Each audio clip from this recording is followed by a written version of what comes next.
Saudação pessoal, professor George aqui para mais uma aula. Tema da aula de hoje, terceira lei de Newton, a lei da ação e reação. Então, para toda ação exercida por um corpo, existe uma reação. Então, a terceira lei de Newton, basicamente, ela vai falar sobre ação e reação. Onde é que a gente pode perceber essa ação e essa reação? Podemos perceber no nosso dia a dia. Enquanto andamos, jogamos bola, fazemos uma caminhadinha, vamos à academia, subimos a escada ou a rampa da escola. Então, toda ação vai existir uma reação. Então, eu estou em pé. Se eu começo a fazer uma ação de movimentar os meus pés, eu vou ter uma reação. Então, o simples caminhar vai mostrar para mim o que é uma ação, o que é uma reação. Então, toda ação, toda e qualquer ação, ela vai trazer para a gente uma reação. Então, podemos perceber isso em várias coisas do nosso dia a dia. Então, vamos que vamos. Newton dizia, em sua lei, que para toda interação na forma de força que um corpo A aplica sobre um corpo B, dele A irá receber uma força de mesma direção e intensidade e sentidos opostos. Então vamos pensar aqui comigo. Se de repente um carro ele se choca contra outro carro, teve uma ação, o choque do carro. Teve um acidente, o carro barrou no outro, teve uma ação. Teve uma reação também, o outro carro ele reagiu com força igual ou diferente, com intensidade e sentido oposto. Então o carro bateu no outro carro. O outro carro que recebeu essa pancada, ele reagiu também. Até porque se não tivesse uma reação, não teria um acidente. Então ele reagiu. Então se ele vir em sentido oposto, os dois se chocaram, então um teve ação, o outro reação, e vice-versa. Então isso é a lei da ação, isso é a lei da ação e reação. Mas o que é uma força? O que é uma força? A força se forma da interação de dois corpos. Exemplo, uma bola bate no chão. Os corpos são a bola e o chão. Então existe a força da bola e existe a força do chão. Até porque se o chão ele não tivesse uma força, a bola não ia atingir ele. Então o chão ele é um corpo, ele tem uma força. A consequência da força foi a bola bater no chão e o chão reagir com a mesma força sobre a bola. Isso daí foi a nossa ação, nossa reação. Então olha aí, o carrinho veio e se chocou no outro. Ação. Teve a reação, o outro carro reagiu. Se ele não tivesse reagido, não teria tido o acidente.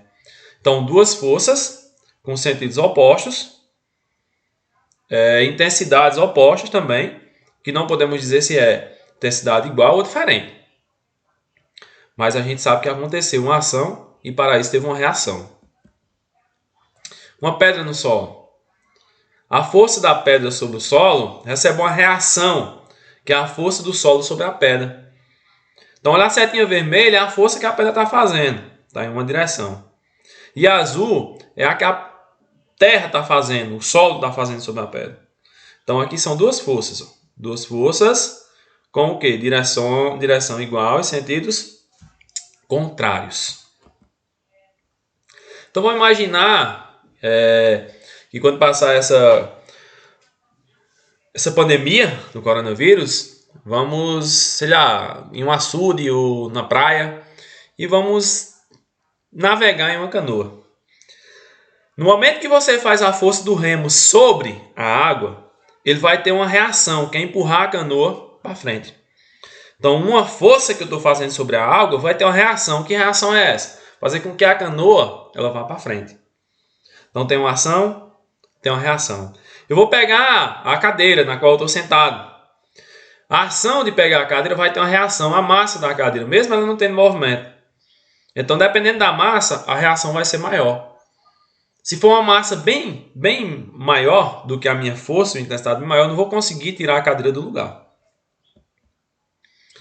Existe força com a mesma direção em sentidos opostos? Existe. Então vamos pensar comigo. Olha aí. Eu tenho um cabo de guerra. Suponhamos que a princípio esteja constante aí. O pessoal da direita não consiga puxar o pessoal da esquerda. O que está acontecendo aí? Eu tenho as forças com a mesma direção. Ó, direção é isso aqui, ó, que está na horizontal. E sentidos contrários. Esse pessoal para a direita e esse pessoal para a esquerda. Se a cordinha ela continuar constante e nenhum for puxado para um lado nem para o outro, isso quer dizer que a intensidade das duas forças são iguais. Ou seja, esse conjunto aqui tem a mesma força desse. Agora, se esse conjunto tiver força maior do que o da esquerda, vai para onde? Para a direita. Se o da esquerda tiver mais força do que o da direita, vai para onde? Para a esquerda. Se os dois têm a mesma força, vão permanecer constantes, não vão sair daqui. Então, existem essas forças sim. Então, vamos lá. Direção, horizontal, sentido. Esse daqui para a direita, esse daqui para a esquerda. Se os da direita tiverem mais força do que os da esquerda, vai para onde? Para a direita. Se o da esquerda tiver mais força do que o da direita, vai para onde? Para a esquerda. Se ambos tiverem a mesma intensidade de força, vão ficar constantes, não vão sair desse ponto aqui. Então, lei da ação e da reação. Para toda ação realizada por um corpo, existe uma reação. Então, vamos pensar comigo. Se vocês pegam aí, um exemplo, vocês pegam uma caneta de vocês. Se vocês colocam a caneta em um determinado ponto, se ela está em repouso, para que ela entre em movimento tem que ter uma ação. Que ação vai ser essa? A força na qual vocês vão fazer essa caneta se movimentar. Então, teve uma ação. Qual foi a reação? A caneta se movimentar. Então, não se esqueça. Terceira lei de Newton, a lei da ação e reação. Então, vamos lá. Primeira lei de Newton, o que falava? A lei da inércia. Um corpo em repouso tende a ficar em repouso, ao menos que uma força atue sobre ele. Um corpo em movimento tende a ficar em movimento, ao menos que uma força atue sobre ele. Segunda lei de Newton, a lei da dinâmica. A lei que vai falar da força-peso e da força resultante. Força-peso é o quê? Massa vezes a gravidade. Força resultante é o quê? Massa vezes a aceleração. E a terceira e última lei, lei da ação e reação. Para toda ação feita por um corpo, existe uma reação. Tranquilo? Fiquem com Deus. Vai ter um exercíciozinho para vocês fazer no finalzinho do vídeo. Espero que todos consigam acertar as questões.